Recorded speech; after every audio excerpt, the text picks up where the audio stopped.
नमस्कार साथियों।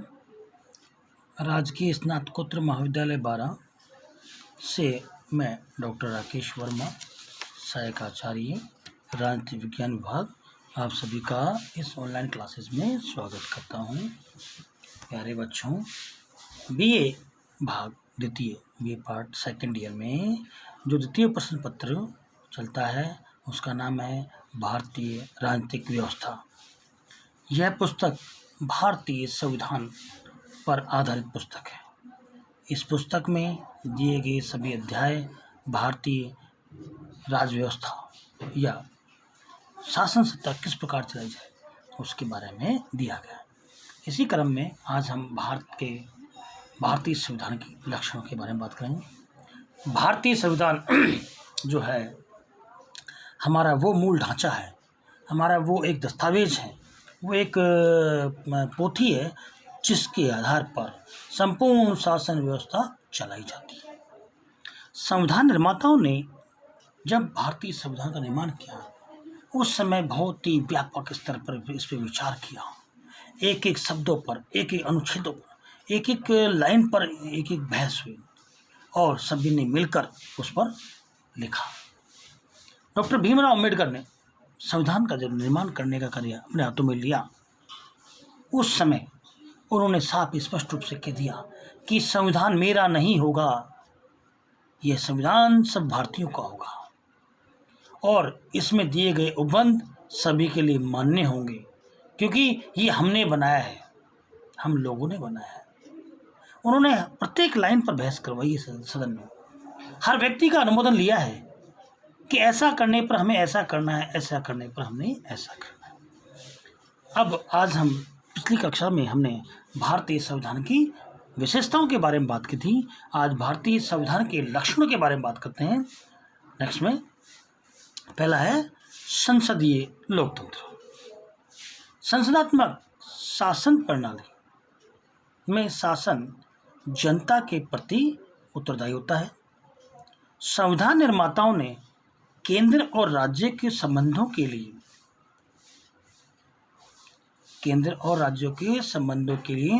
संसदात्मक शासन प्रणाली को व्यवस्था को अपनाया है, जिसमें शासन की वास्तविक सत्ता मंत्रिपरिषद में निहित होती है, जिन्हें व्यवस्थापिका निर्वाचित करती है, जो सदन में अपना बहुमत रहने तक सत्ता में रह सकते हैं। व्यवस्थापिका और कार्यपालिका के पारस्परिक संबंधों की दृष्टि से जो दो प्रकार की शासन व्यवस्था होती हैं उनमें संविधान निर्माताओं ने केंद्र और राज्यों के मध्य संसदात्मक शासन व्यवस्था को अपनाया है। राष्ट्रपति और राज्यपाल संवैधानिक प्रमुख ही होते हैं और वे अपने अपने उत्तरदायित्व मंत्रियों की मंत्रणा के आधार पर ही कार्य करते हैं। भारतीय संविधान निर्माताओं ने द्वारा संसदात्मक शासन प्रणाली को अपनाने का कारण यह था कि संसदात्मक शासन प्रणाली की क्रियान्विति सरल होती है और भारत के लोग ब्रिटिश शासन के अंतर्गत संसदात्मक शासन प्रणाली के सिद्धांत और व्यवहार का पर्याप्त ज्ञान प्राप्त कर चुके थे। लोक प्रभुता की दृष्टि से भी संसदात्मक शासन प्रणाली ही उपयुक्त होती है। डॉक्टर भीमराव अंबेडकर ने संविधान सभा में कहा था कि संसदात्मक शासन प्रणाली के उत्तरदायित्व का मूल्यांकन एक निश्चित समय के बाद होता है। इसके साथ ही दिन प्रतिदिन भी होता रहता है। ऐसा क्यों कहा डॉक्टर भीमराव अम्बेडकर ने? क्योंकि वो जानते थे कि लोकतंत्र महत्वपूर्ण है। लोकतांत्रिक शासन व्यवस्था भारत के लिए सबसे महत्वपूर्ण है, क्योंकि हमने इतिहास का अध्ययन किया और ये पाया कि जब भारत पर राजा महाराजाओं के शासनकाल हुए उस समय कितनी भावनाएं या उस समय कितनी अव्यवस्थाएं हुआ करती थी। जो राजतंत्र था वो वंशानुगत हुआ करता था, राजा, फिर उसका बेटा राजा, फिर उसका बेटा राजा।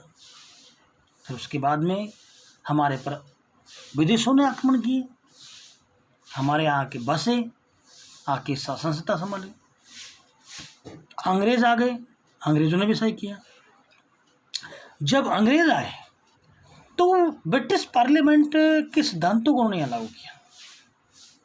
भारत की जो स्वतंत्रता की आंदोलन की जो धुआं था, अग्नि थी, उसको शांत करने के लिए उन्होंने ब्रिटिश शासन व्यवस्था को यहाँ लेके आए। हमने देखा कि वो लोकतांत्रिक व्यवस्था का बहुत अच्छा प्रारूप था, इसलिए हमने उस शासन व्यवस्था को अपना लिया। 1935 का शासन अधिनियम जो बना था, उसमें जो व्यवस्था की थी, उन व्यवस्थाओं में ही हमने परिवर्तन किया है, ऐसा हमें प्रतीत होता है। संविधान सभा में ऐसा देखा गया। अगला, संघात्मक और एकात्मक में समन्वय किया।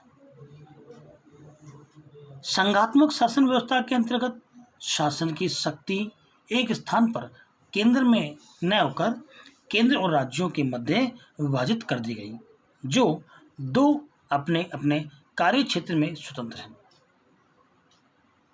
एकात्मक शासन व्यवस्था के अंतर्गत एक कड़ी नागरिकता, एक न्यायपालिका तथा अलिखित अखिल भारतीय सेवाएं और राष्ट्रपति द्वारा राज्यपालों की नियुक्ति और राष्ट्रपति शासन क्या है, एकात्मकता के लक्षण।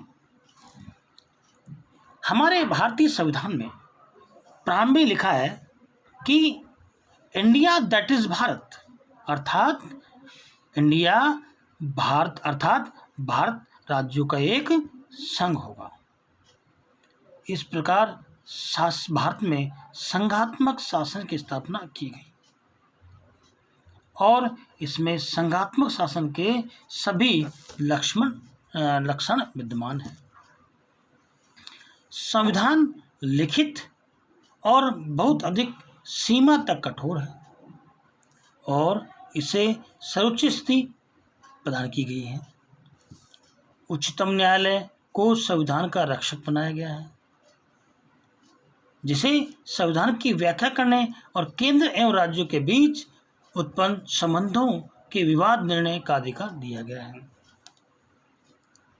इस प्रकार भारत में संघात्मक शासन व्यवस्था को स्थापित की गई है। भारतीय संविधान के इन एकात्मक लक्षणों के आधार पर केसी वीयर ने लिखा है, भारत का नया संविधान ऐसा शासन व्यवस्था को जन्म देता है जो अधिक से अधिक अर्धसंघीय, मतलब केसी वीयर ने इसको अर्धसंघीय कहा है। यह एक ऐसे एकात्मक राज्य की स्थापना करता है जिसमें कतिपय संघीय विशेषताएं हैं, न कि यह ऐसा संघात्मक राज्य है जिनमें कतिपय एकात्मक विशेषताएं हों। भारतीय संविधान न तो पूर्ण संघात्मक है और न एकात्मक, अपितु यह दोनों का एक मिश्रण है। यह एक नवीन प्रकार का संघ है। डॉक्टर भीमराव अम्बेडकर ने कहा है कि संविधान सभा में कहा था कि संविधान को संघात्मकता के तंग ढांचे में नहीं ढाला गया है।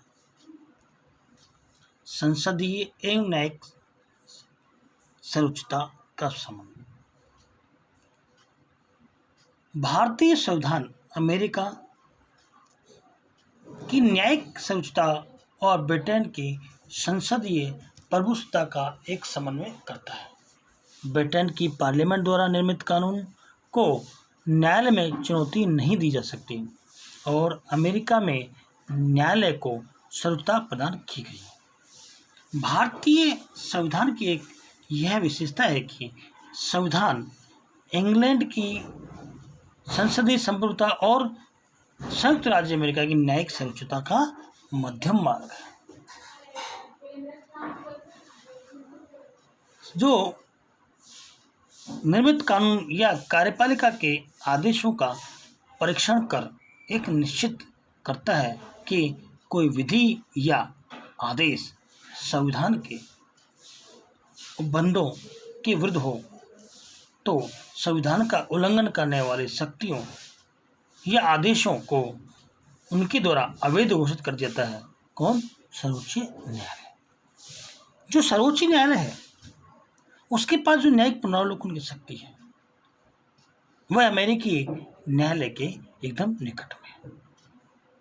भारत में जो संसदात्मक व्यवस्था है को अपनाकर संसद की सर्वोच्चता को स्वीकार किया है, लेकिन इसके साथ ही संघात्मक व्यवस्था की आदर्श के अनुरूप में न्यायालय को संविधान की व्याख्या करने तथा उन विधियों और आदेशों को अवैध घोषित करने का अधिकार दिया गया है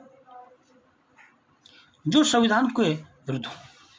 न्यायालय के इस अधिकार के साथ ही संसद को यह भी अधिकार प्राप्त है कि वह न्यायालय की शक्तियों को आवश्यकता अनुसार सीमित कर सकती है।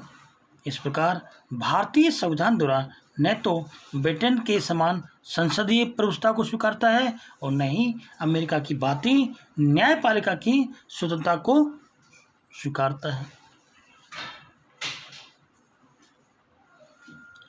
न्यायिक पुनरावलोकन की जो हमारे यहाँ व्यवस्था की गई वह व्यवस्था इस प्रकार है कि सर्वोच्च न्यायालय संसद द्वारा निर्मित कानून संविधान के अनुबंधों के विरुद्ध हो तो संविधान का उल्लंघन करने वाले कानूनों को अवैध घोषित कर सकता है। कौन? सर्वोच्च न्यायालय। जो दुर्गादास बासु है उन्होंने लिखा है, संविधान ने अद्भुत ढंग से अमेरिका की न्यायपालिका की सर्वोच्चता के सिद्धांत एवं इंग्लैंड के संसदीय प्रभुसत्ता के सिद्धांत के बीच को मार्ग को अपना है। मौलिक अधिकारों का महत्व। संविधान में मौलिक अधिकारों को महत्वपूर्ण स्थान दिया गया है। संविधान में नागरिकों को मौलिक अधिकार प्रदान किए गए हैं। यह ऐसे अधिकार और स्वतंत्रता है जिन्हें राज्य सरकार के विरुद्ध लागू किया जा सकता है। वर्तमान में संविधान में 6 मौलिक अधिकार प्रदान किए गए। भारतीय संविधान निर्माताओं ने ब्रिटिश शासन के अंतर्गत स्वयं अनेक अत्याचार सहन किए थे, अतः उनके द्वारा शासन की शक्तियों को मर्यादित करने की आवश्यकता अनुभव की गई। अतः अमेरिका और आयरलैंड आदि देशों के संविधानों की तरह हमारे संविधान द्वारा भी नागरिकों को अधिकार प्रदान किए गए। मौलिक अधिकारों का आशय नागरिकों को प्रदत्त ऐसे अधिकार और स्वतंत्रताओं से है जिसे राज्य सरकार के विरुद्ध भी लागू किया जा सकता है। वर्तमान में संविधान द्वारा 6 मौलिक अधिकारों को दिया गया। भारतीय संविधान द्वारा प्रदत्त मौलिक अधिकारों के संबंध में विशेष बात यह है कि संविधान द्वारा अधिकार प्रदान किए जाने के साथ साथ यह भी स्पष्ट कर दिया गया है कि इन अधिकारों पर किन परिस्थितियों में और किस प्रकार के प्रतिबंध लगाए जा सकेंगे।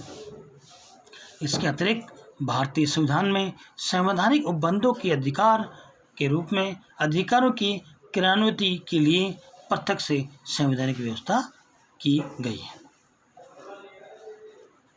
मूल कर्तव्यों की व्यवस्था। 42वें संवैधानिक संशोधन अधिनियम 1976 द्वारा 10 मौलिक मूल कर्तव्य जोड़े गए। 86वें संवैधानिक संशोधन अधिनियम 2002 के तहत वर्तमान में 11वां मौलिक कर्तव्य भी जोड़ लिया गया। राज्य के नीति निर्देशक तत्व। संविधान के अध्याय 4 के अंतर्गत शासन संचालन के लिए मूलभूत सिद्धांतों का वर्णन किया गया जिन्हें राज्य के नीति निर्देशक तत्व कहते हैं, जो हमने भारतीय संविधान में आयरलैंड के संविधान से ग्रहण किए हैं। भारतीय संविधान के जो 4थे अध्याय में नीति निर्देशक तत्वों का उल्लेख किया। नीति निर्देशक तत्व हमारे यहाँ आयरलैंड से लिए गए। 37वें अनुच्छेद में कहा गया है कि नीति निर्देशक तत्वों को किसी न्यायालय द्वारा बाध्यता न दी जा सकेगी, किंतु तो भी ये तत्व देश के शासन के मूलभूत हैं। ये तत्व आधुनिक प्रजातंत्र के लिए व्यापक और राजनीतिक, सामाजिक, आर्थिक कार्यक्रम प्रस्तुत करेंगे। स्वतंत्र न्यायपालिका। न्यायपालिका संविधान की व्याख्या करने वाली और इसकी रक्षक है, इसलिए इसका स्वतंत्र होना अति आवश्यक है। इसके अतिरिक्त संविधान द्वारा नागरिकों को प्रदान किए गए मौलिक अधिकारों की रक्षा करने के लिए स्वतंत्र न्यायपालिका का होना आवश्यक है। न्यायालय में न्यायाधीशों की नियुक्ति और उनको पद से हटाने की प्रक्रिया जटिल है। संघात्मक शासन व्यवस्था में न्यायपालिका संविधान की व्याख्या और रक्षक होने के साथ साथ के कारण उसका स्वतंत्र होना आवश्यक है। इसके अतिरिक्त संविधान द्वारा नागरिकों को प्रदान किए गए मौलिक अधिकारों की रक्षा के लिए न्यायपालिका की स्वतंत्रता नितांत आवश्यक होती है। न्यायपालिका की स्वतंत्रता हेतु संविधान में अनेक विशेष व्यवस्थाएं की गई हैं, यथा सर्वोच्च न्यायालय और उच्च न्यायालयों के न्यायाधीशों की नियुक्ति, राष्ट्रपति द्वारा होना, न्यायाधीशों के पद की सुरक्षा प्राप्त होना, न्यायाधीशों के कार्यकाल में उनके वेतन में कमी न करना और न्यायाधीशों के आचरण पर व्यवस्थापिका द्वारा विचार न करना आदि इस प्रकार की सुविधाएं हमें प्रदान की गई। मताधिकार। भारत का प्रत्येक निवासी जिसकी आयु 18 वर्ष पूर्ण कर ली हो, वह मताधिकार का प्रयोग करता है और वो पागल और दिवालिया नहीं होना चाहिए। ब्रिटिश शासनकाल में 1909 में कानून द्वारा सांप्रदायिक प्रतिनिधित्व की प्रणाली को लागू किया गया था, परंतु हमारे भारत में ऐसा नहीं किया गया। हमारे संविधान निर्माताओं ने एक बात को महसूस किया कि ये भारतीय संविधान या शासन व्यवस्था भारतीयों के लिए है और इसमें भारतीयों का ही अस्तित्व होना चाहिए। जाति धर्म विशेष पर किसी प्रकार की राजनीति ना हो, इसको ध्यान में रख करके उन व्यक्तियों को जिसने 18 वर्ष की आयु पूर्ण कर ली हो, उनको मताधिकार का प्रयोग प्रदान करने का पावर दिया है। एकल नागरिकता। भारतीय संविधान निर्माताओं ने एकल नागरिकता का प्रावधान किया था, जिससे राष्ट्रीय एकता बनी रहे। भारतीय संविधान के द्वारा संघात्मक शासन की स्थापना की गई और सामान्यतः ऐसा समझा जाता रहा है कि संघ राज्य के नागरिकों को दोहरी नागरिकता प्राप्त होनी चाहिए। प्रथम संघ की नागरिकता, द्वितीय इकाई या राज्य की नागरिकता। संयुक्त राज्य अमेरिका और अन्य संघ राज्यों में ऐसी ही व्यवस्था है। लेकिन भारतीय संविधान निर्माताओं का विचार था कि दोहरी नागरिकता भारत की एकता को बनाए रखने के लिए बाधक सिद्ध होती है। अतः भारतीय संविधान निर्माताओं द्वारा संघ राज्य की स्थापना करते हुए भी दोहरी नागरिकता को नहीं अपितु एकल नागरिकता के आदर्श को अपनाया है। पिछड़े और अल्पसंख्यकों की व्यवस्था। पिछड़े और अल्पसंख्यकों की व्यवस्था। भारतीय संविधान में अल्पसंख्यकों के धार्मिक, भाषाई, सांस्कृतिक हितों की रक्षा के लिए विशेष व्यवस्था की गई है। इसके साथ ही अनुसूचित जातियों, अनुसूचित जनजातियों के क्षेत्र के नागरिकों को सेवाओं और विधानसभाओं और अन्य क्षेत्र में विशेष संरक्षण प्रदान किया गया है। भारतीय संविधान में जो अनुसूचित जातियों और अनुसूचित जनजातियों के लिए अनुच्छेद 330, अनुच्छेद और 332 के अंतर्गत लोकसभा तथा राज्य विधानसभाओं में आरक्षण प्रदान किया गया है। अन्य पिछड़े जो वर्ग हैं, ओबीसी के सेवाओं में आरक्षण का प्रावधान किया गया।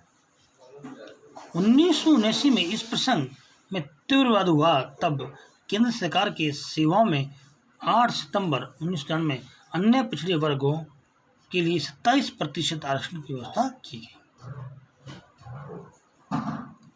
कल्याणकारी राज्य, लोक कल्याणकारी राज्य। भारतीय संविधान निर्माता स्पष्ट रूप से यह चाहते थे कि भारत में केंद्रीय और राज्य सरकारें भारतीय नागरिकों को भोजन, वस्त्र प्रदान करें, आवास, शिक्षा, स्वास्थ्य सुविधाएं प्रदान करें, उनके जीवन स्तर को ऊंचा उठाएं और उनके द्वारा अधिक से अधिक संभव सीमा तक आर्थिक समानता की स्थापना की जाए।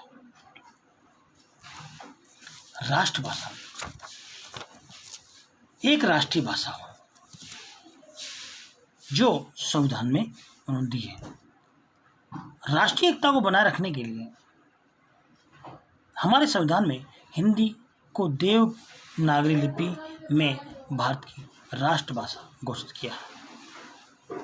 अब तक 22 भाषाओं को प्रादेशिक भाषा के रूप में मान्यता प्राप्त हो गई। राष्ट्रीय एकता को सुदृढ़ करने के लिए हमारे संविधान में हिंदी को देवनागरी लिपि में भारत की राष्ट्रभाषा घोषित किया गया है। इसके साथ ही संघीय सरकार के सभी कार्यालयों में संविधान लागू होने के 15 वर्ष तक अंग्रेजी के प्रयोग की आज्ञा दी गई थी। संविधान में यह भी कहा गया कि संसद के द्वारा 15 वर्ष बाद भी आज्ञा जारी कर अंग्रेजी के प्रयोग की अनुमति दी जा सकती है। 1965 में सहभाषा विधेयक पास कर अनिश्चित काल तक हिंदी के साथ अंग्रेजी को जारी रखने की अनुमति प्रदान की गई। राष्ट्रभाषा की यह व्यवस्था क्षेत्रीय भाषाओं की प्रगति में बाधक नहीं है। संविधान में भारतीय भाषाओं को विभिन्न राज्यों में प्रादेशिक भाषा के रूप में प्रयोग के लिए स्वीकार कर लिया गया। अब भारत में 22 भाषाओं को प्रादेशिक भाषा के रूप में मान्यता प्राप्त है। भारतीय संविधान में जिस प्रकार हमने उसके लक्षण, उसकी विशेषताओं के बारे में बात की, उन में विशेषताओं के अतिरिक्त स्त्री और पुरुष की समानता तथा राजनीतिक एकता का पोषण आदि भी भारतीय संविधान की विशेषता कही जा सकती है। संक्षेप में हम एक बात मानते हैं कि भारत का नवीन संविधान भारत की प्रभुसत्ता के मूल सिद्धांत पर आधारित है तथा भारतीय जनता की वास्तविक एकता का प्रतीक है। भारतीय संविधान के स्वरूप और विशेषताओं से स्पष्ट है कि भारत का संविधान एक ऐसा प्रलेख है जिसमें सिद्धांत और व्यवहारिकता का श्रेष्ठ संबंध है। भारत का संविधान एक ऐसा आदर्श प्रलेख है जिसमें सिद्धांत और व्यवहारिकता का श्रेष्ठ समन्वय है। आज की कक्षा में इतना ही। सभी को इस ऑनलाइन क्लासेस में ज्ञान करने के लिए धन्यवाद। Thanks of all. भारत का संविधान श्रेष्ठ है, व्यापक है और हमें इसका सम्मान करना चाहिए क्योंकि हमने इसका निर्माण किया है, हम ही इसके निर्माता हैं, इसका उपभोग हमें करना है। संविधान को नष्ट करने का मतलब है भारत को नष्ट करना। संविधान हमारा वो पोथी पाना है जिसके आधार पर सभी को अधिकार कर्तव्य प्राप्त है, सभी के कार्य निश्चित हैं, इसलिए इसका अध्ययन करते रहना चाहिए। सभी का बहुत बहुत धन्यवाद। Thanks of all. अगली कक्षा में फिर मिलते हैं। आपका सभी का धन्यवाद।